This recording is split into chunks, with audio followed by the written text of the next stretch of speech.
Forget Silicon Valley. The future of AI might be sun-kissed and rum-soaked. Today on Strategy Talks, we delve into the bold vision of Leslie Lee Fook, who's determined to transform the Caribbean into an AI powerhouse, reshaping industries and lives in 2024 and beyond. Join me for Strategy Talks.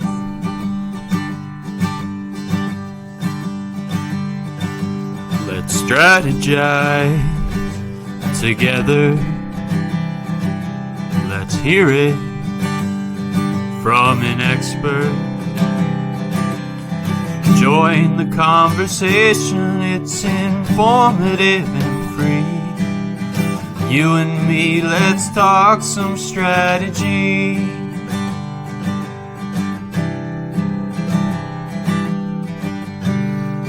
Now here's your host, Dorien Morin-van.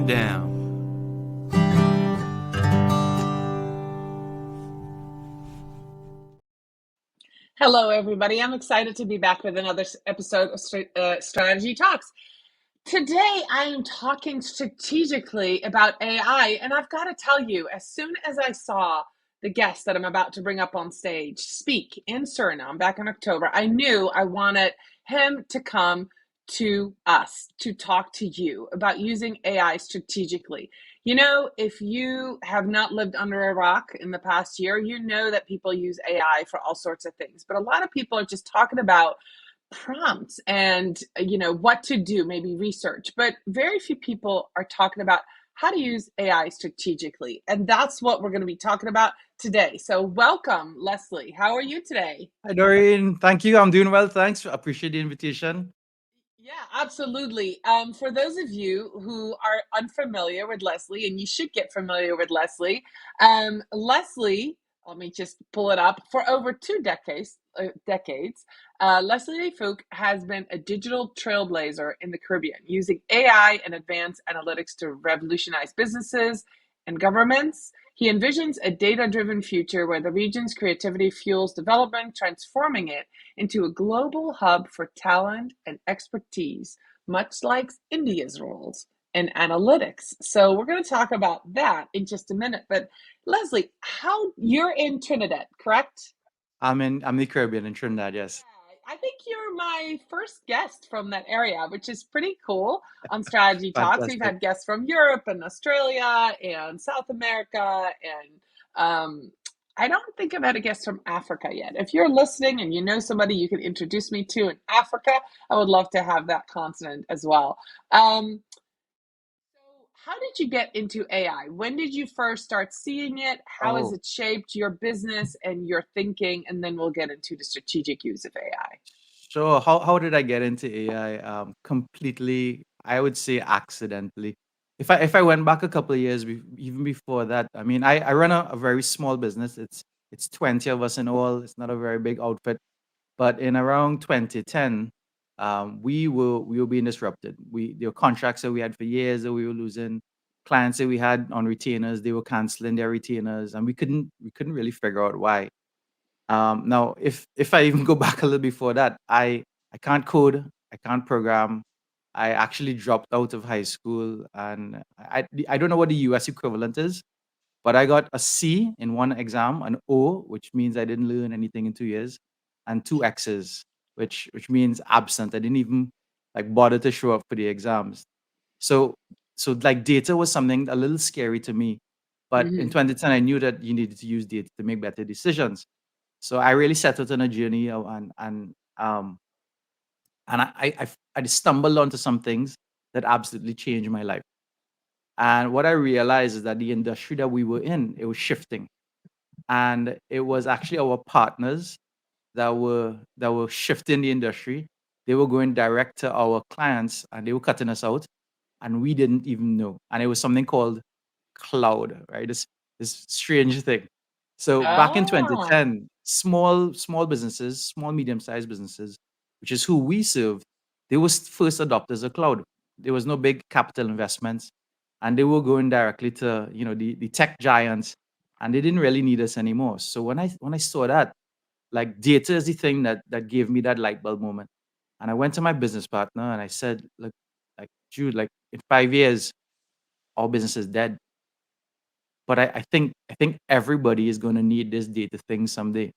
So I absolutely approached it from a customer's perspective. I didn't know anything about data. I knew I had to use it, and I saw what the power of data could be someday.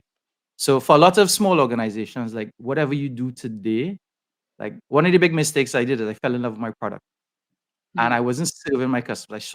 I didn't see my customers' needs shifting. So if you're a small business, like what you do today might change drastically in the next couple of years, and I think it will primarily because of AI.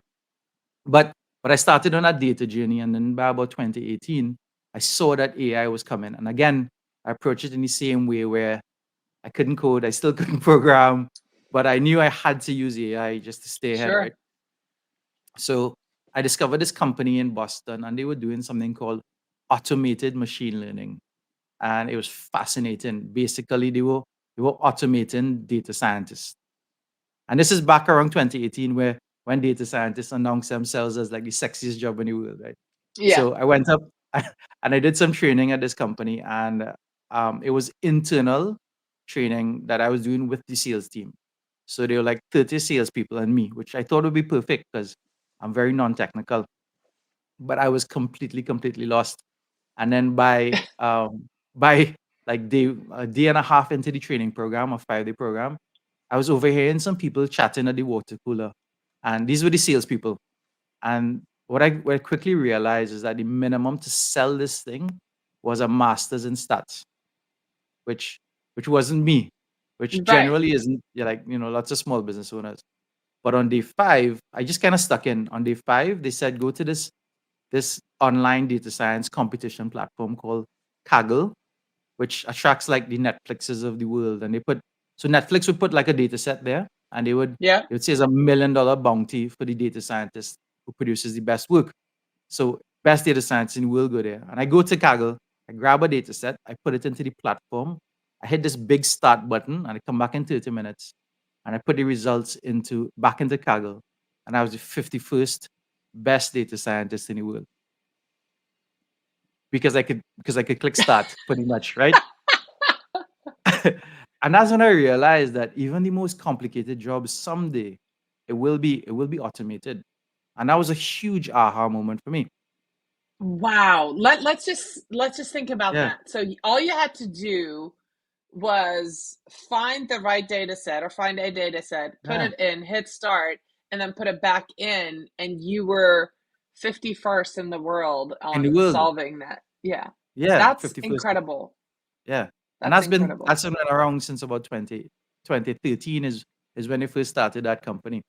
So I knew that there could be easier ways, because if you look at where everybody is today, everybody's trying to figure out, like, how do I learn AI? How do I learn to prompt? How do I learn to do these things? When when our journey has kind of crossed that a long time. So after that, like, I came back home, we were training actuaries across the entire Caribbean. It was fun. Like, I love living in the Caribbean.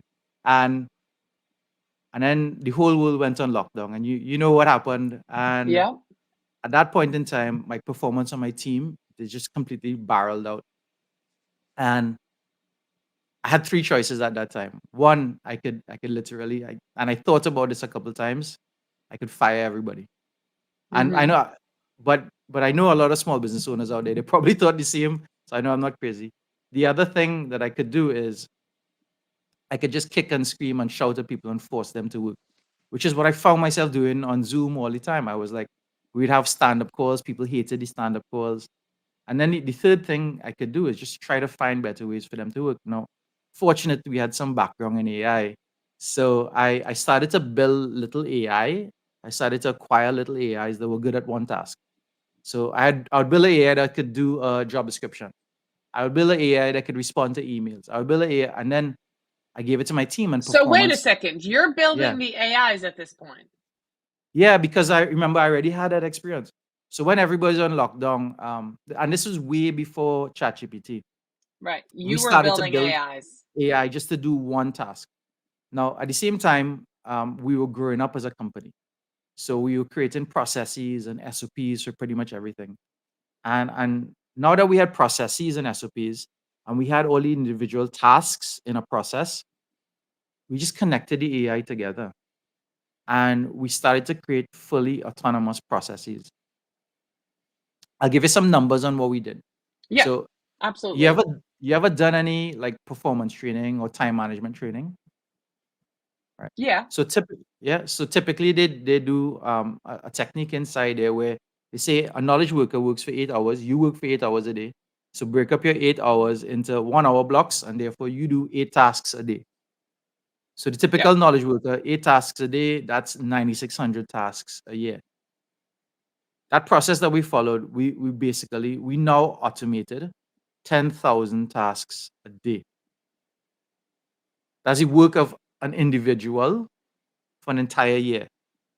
We do that every single day with AI. So from a strategic perspective, we were able to 18x our workforce without a dollar in payroll. And without adding people. Nobody. Right. There's Nobody. nobody. Yeah, there's nobody. We just took our processes, automated those things. So we inadvertently we created a robot army, and That's as the work. actually that is when I heard you speak in Suriname.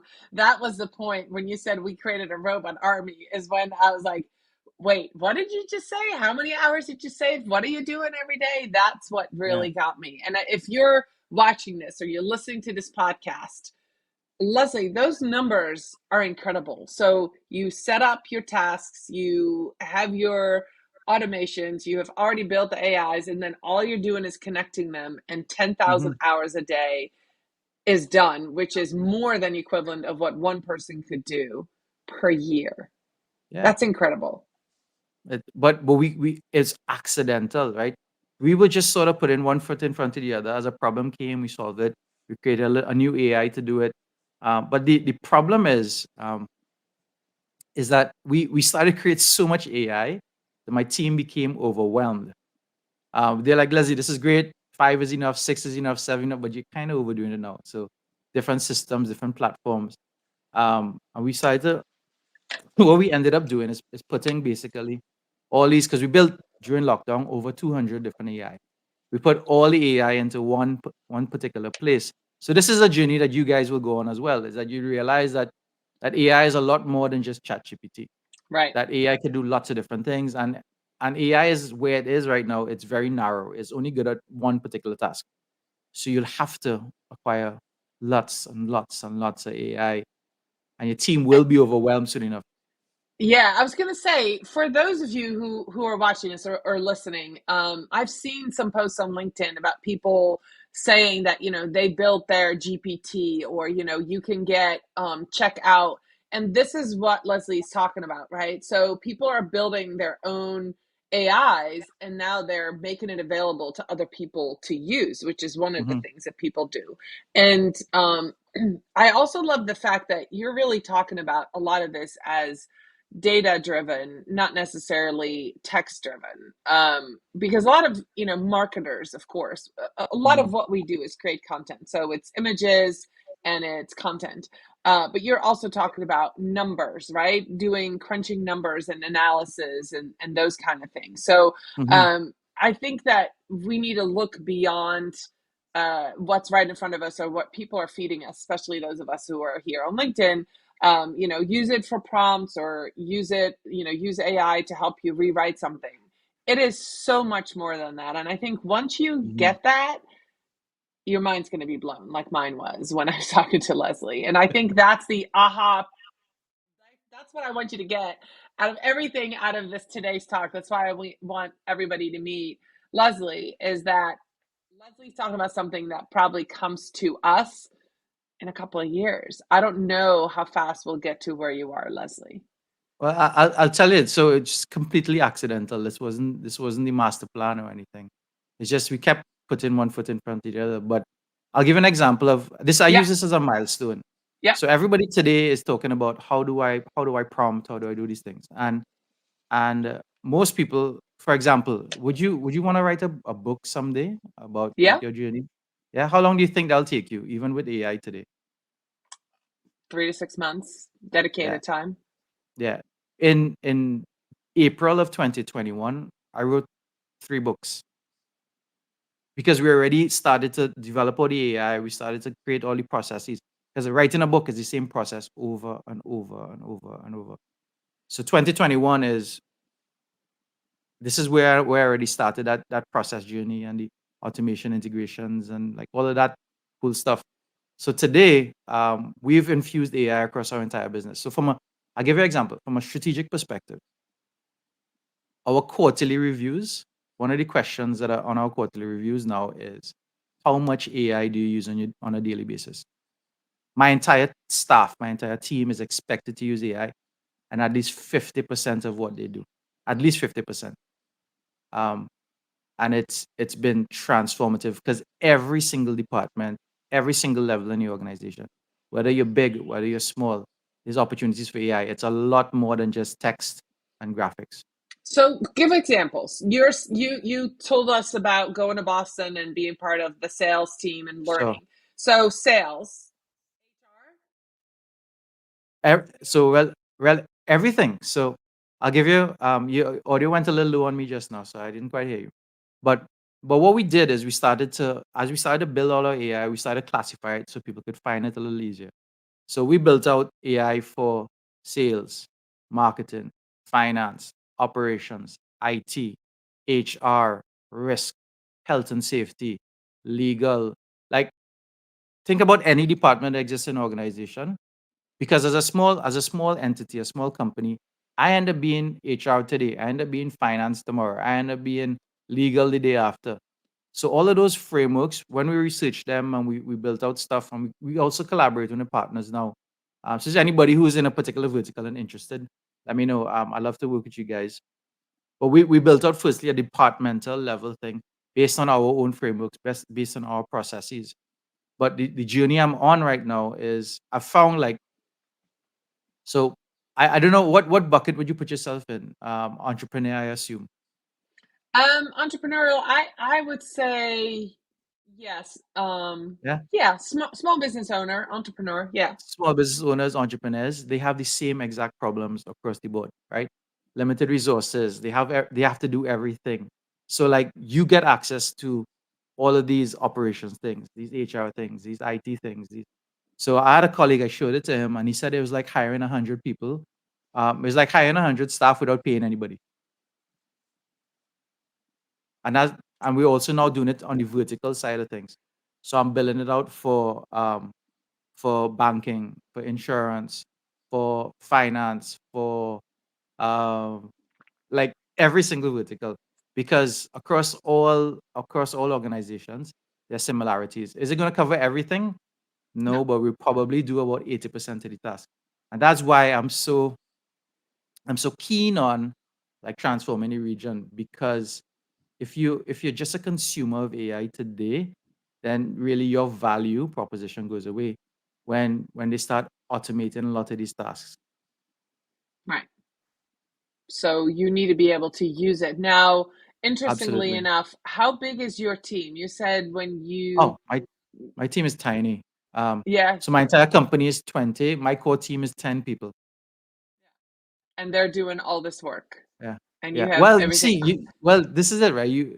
So I had a meeting with a very large organization the other day, and the CFO said, Leslie, how big is your team?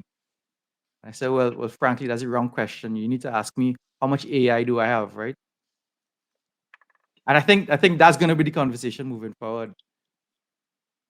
And they're your AIs. So let's talk Yeah, they about might. that for a minute. Let's Yeah. talk about that. So you've developed these AIs, they're Yes. yours, right? Yes.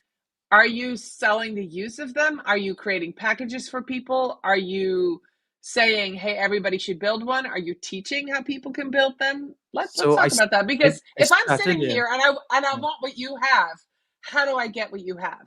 Yeah, I started. Well, I've been teaching a long time in terms of analytics and data and all these things. That's really. I'll tell you how I ended up teaching. Right, I actually dropped out of school. And the main reason for that is the stuff that I learned at school wasn't relevant in the real world. Right. So how I started teaching is I really had to develop the market because analytics was a brand new thing back in 2010. Nobody's really talking about it. So I was creating the market for myself, to be honest. And in teaching it, I learned to be very pragmatic in how we develop the programs, what people were learning. So in a 2-day analytics program, you'd solve $1 million problem in the organization. You're not learning how to build bar charts and line graphs and stuff. You solve a real problem. So we took that same approach with AI. And as I started to go out to market, people asked that same question. They wanted to know, like, Leslie, I'd love to learn to use AI, but how can I just get your stuff and just apply it right now? So as we started to venture off to the tail end of last year, we started to develop SaaS, and I hope to launch the first AI SaaS in the territory. Very excited about it. But we've done exactly what we talked about. So we took all of our AI, all our processes, all our methodologies, all of our frameworks, and all of our tools, and we put it into one single place, into one single hub, where it's broken out by department. So you go in, you click on HR, and you could write a JD, you could write an acceptance letter, you could do a scoring criteria for an interview, right? Just in 2 words, without so you can use AI now without even having to learn AI. And that's something Wow. that nobody else is talking about, right? Everybody is like, I've taken literally every AI course out there. I've spent hundreds of thousands of dollars, and everybody's like, learn AI, learn AI, learn AI. When the reality is, you don't need to learn AI anymore to use it. Right. You just need to So know to get the right AI to for the right job, correct? yeah, that's pretty much it. But that journey for most other people would be acquisition, acquisition, or even build, even if you build it internally. Yeah. Acquisition, build, acquisition, and it will take you a little while to get there. Yeah.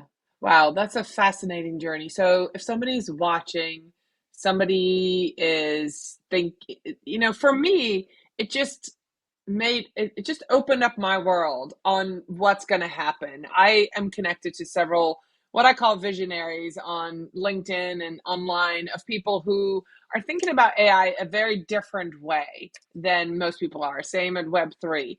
And you're one of those people. As soon as I heard you For sure. talk, I'm like, he's not speaking about it as everybody else is. So if people want to connect with you, Leslie, where are you most active? How can they find about Oh, out like about the tool?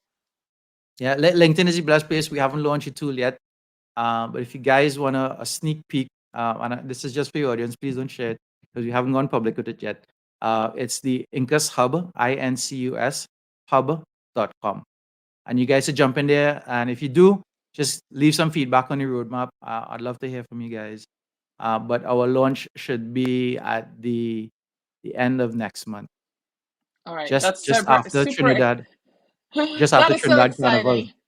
Okay, after the carnival. I love it. So I have one more question from you. In the Yeah, bio that you sent me, you made this statement, right? yeah, It says Leslie believes that we all someday will become data citizens. He hopes to tap into the deeply creative nature of our Caribbean people so we can foster development in a community that's highly sought after for its talent and expertise, transforming it into the India for analytics. Now, that India for Analytics vision is inspiring, but what specific milestones or collaborations do you see happening, say, in the next year to bring this closer to reality? And how can international partners contribute? So I'm assuming that your tool is at the foreground of that, but how can international partners contribute to this and to yeah. this vision? So I love that. It's a terrific question. And maybe I'll go next way around. I'll go like, what could we contribute as a region? Because the Caribbean isn't typically associated with being high tech, right? It's white sand, blue waters, and that's what people think about the Caribbean. But we've been generally short of resources. We've been able to have to figure things out. We've been able to have to do more with less. And that's really the narrative of the Caribbean. And that's not a bad thing necessarily. Because what's really instilled into every single Caribbean citizen is creativity. Hmm. Like, you just put us in a room with a problem and we figure out that problem, no matter what tools we have. And that's really what we bring to the table.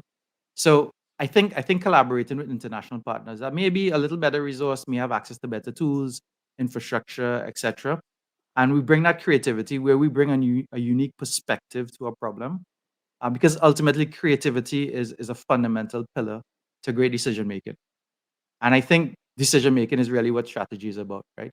So that is, I think, how we can collaborate a little closer. I love that. And, just for those of you who are listening, I think that as a marketer, as a small business owner, there's certainly unique challenges to being on an island, correct, Leslie? I mean, it's a life that some of us are born into, some of us choose to live on an island. And I remember, this is a funny sort of story, but when I first started out in my career, I had a friend who lived on Cyprus. And we were talking about Facebook advertising, and she had trouble with her targeting because the targeting for Cyprus Well, was such a small little piece. And I remember having that conversation with her about island life, and it's so different. So it's exciting to see that you don't just talk about Trinidad or Trinidad and Tobago, but you're saying the Caribbean, and the creativity, I think, is so spot on. You have to be creative to get out into the world, right? So I love that. I love that analogy, and I love what you said about that. So if you are watching, if you're listening to this podcast and you are inspired, connect with Leslie on LinkedIn. He has a SaaS tool coming out after Carnival, as he said, which is very, very exciting. Leslie, where are you speaking next? Just in case people are wanting to see you live. You mentioned Miami, is that correct? so Miami's in a couple of months. I'm always all over the Caribbean. I do a lot of speaking. And likewise, if you guys have like an opportunity to speak on AI somewhere, happy to learn a little more about it.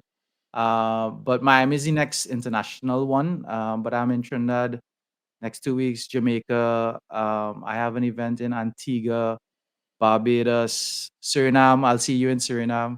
But all around the Caribbean, because the Caribbean is really where my heart is. I'll mention That's that I used to live in the UK.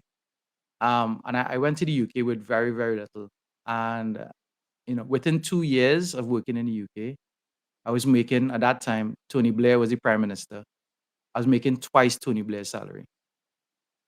And for me, that's a testament of hard work and creativity. And that's kind of what's instilled in the DNA of the Caribbean people.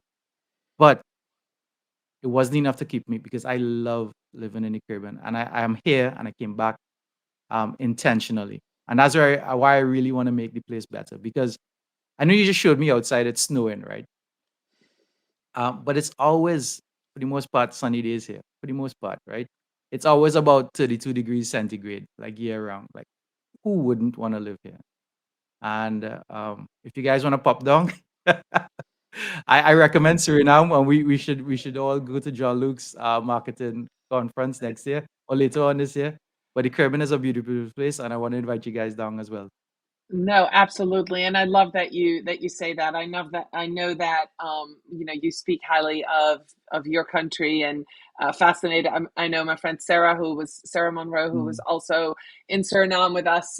She's been to Trinidad, I believe. yeah. And so, yeah, who knows what's coming up. I think we were talking about maybe doing a conference somewhere on one of the Curacao. We'll talk about that behind the Done. scenes. But for Done. now, everybody who's listening, if this has inspired you to dive a little bit deeper into AI, or to think a little bit broader, which is really the point of having Leslie on, I wanted you all to hear what I heard when I sat in the room and when Leslie showed us a tool that did some incredible strategic thinking for us, which is really what I'm hoping that new tool that you're coming out with. So if you're listening to this later in the year, there'll be a link in the show notes to go test it out. If you're listening to this live or on the replay this week, you'll have to wait till after Carnival. Leslie, thank you so much once again for being here with me A today. pleasure. And if you have any questions for Leslie, be sure to reach out. Thank you again, everybody, for listening to Strategy Talks. I'll see you next week. Bye, everybody.